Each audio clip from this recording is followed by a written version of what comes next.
இந்த மாதிரி புஷ்ஷுன்னு உப்பலான சப்பாத்தி வேணுமா? அதுக்காக மாவு எப்படி பிசைறதுன்னு பார்க்கலாம்.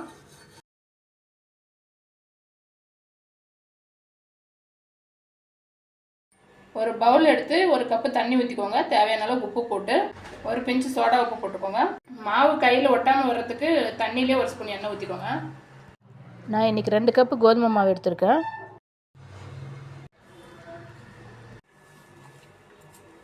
ஒரு ஸ்பூன் எண்ணெய் ஊற்றி மேலே இப்படி தடவி விட்டு மூடி வைங்க. அப்போ தான் காயாமல் இருக்கும் மாவு. மூடி வச்சிடலாம். 1/2 மணி நேரம் ஊறட்டும். இந்த மாதிரி மாவு நல்லா அடித்து பிசைஞ்சிக்கோங்க. அப்போ தான் சப்பாத்தி நல்லா சாஃப்டாக வரும். பாருங்கள், மாவு நல்லா அடித்து பிசைஞ்சிட்டு நல்லா சாஃப்டாக வந்திருக்கு.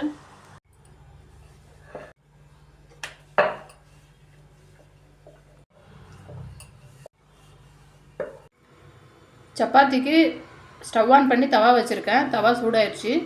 சப்பாத்தி போட்டுக்கலாம். எண்ணெய் ஊற்றாமல் 2 சைடு திருப்பி போட்டுக்கலாம். அப்போ தான் சாஃப்டாக இருக்கும். பாருங்கள் எப்படி சாஃப்டாக புசு புசுன்னு வருது. 2 டைம் திருப்பி போட்டதுக்கப்புறம் எண்ணெய் ஊற்றிக்கலாம்.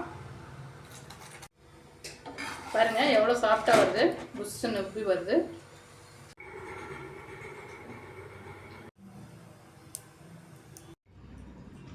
பாருங்கள் எப்படி லேயராக பிரிஞ்சு வருது, எவ்வளோ சாஃப்டாக.